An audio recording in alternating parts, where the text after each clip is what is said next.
इंसानी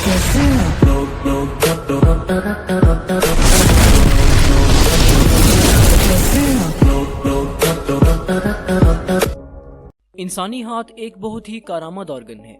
आप अपने हाथ के बगैर कोई भी काम नहीं कर सकते। हर छोटे से लेकर बड़ा काम आप अपने हाथ और बाजू की कुव्वत को इस्तेमाल करते हुए सरअंजाम देते हैं। लेकिन क्या हो अगर किसी इंसान का हाथ किसी वजह से जिस्म से अलग हो जाए या फिर किसी हादसे में ज़ाया हो जाए।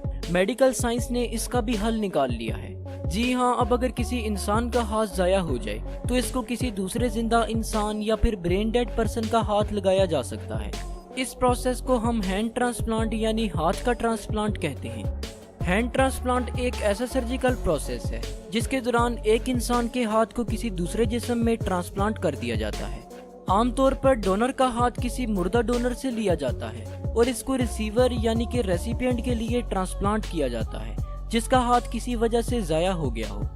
आज तक जितने भी हैंड ट्रांसप्लांट्स हुए हैं उनमें से ज़्यादातर को एल्बो यानी कि कहनी के नीचे ही इंजाम दिया गया है। हालांकि अबव एल्बो ट्रांसप्लांट भी मकबूलियत हासिल कर रही है। हैंड ट्रांसप्लांट एक नई किस्म की ऑर्गन ट्रांसप्लांटेशन है जहां मुतअद्दिद ऑर्गन्स को एक वाहिद फंक्शनल यूनिट के तौर पर ट्रांसप्लांट किया जाता है, जिसे अब वेस्कुलराइज्ड कंपोजिट एलो ट्रांसप्लांटेशन कहा जाता है। हैंड ट्रांसप्लांट का ऑपरेशन दूसरे ट्रांसप्लांट्स की निस्बत काफी लंबा चलता है और आमतौर पर 8 से 12 घंटे तक रहता है। इसके मुकाबले में एक आम हार्ट ट्रांसप्लांट ऑपरेशन 6 से 8 घंटे तक रहता है। सर्जन्स आमतौर पर हड्डियों को सबसे पहले जोड़ते हैं, इसके बाद वेन्स, आर्टरीज, नर्व, टेंडन्स और स्किन को जोड़ा जाता है।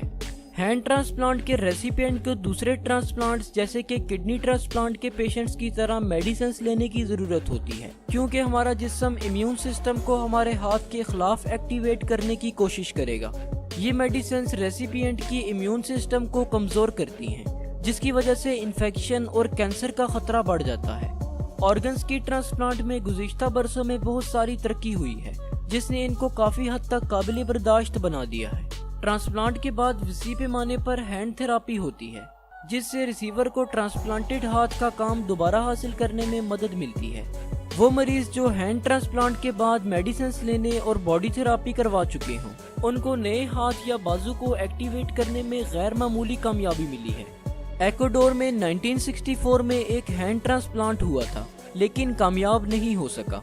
इंसानी हाथ के ट्रांसप्लांट में पहली शॉर्ट टर्म कामयाबी न्यूजीलैंड के क्लाइन हिल्म के साथ हुई थी, जो जेल में ही एक हादसे में हाथ खो बैठा था और इस तरह से ये अमल फिर तरतीब में शुरू कर दिया गया।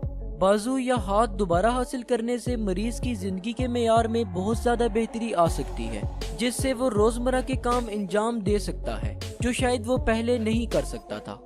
जाते जाते इंटरेस्टिंग साइंस टॉपिक्स को 3D एनिमेशन के जरिए से लर्न करने के लिए हमारे सेकंड यूट्यूब चैनल डिमिस्टिफाइंग साइंस को जरूर सब्सक्राइब कीजिएगा। चैनल का लिंक आपको वीडियो की डिस्क्रिप्शन और स्क्रीन पर शो हो रहा होगा। शुक्रिया, अल्लाह हाफिज।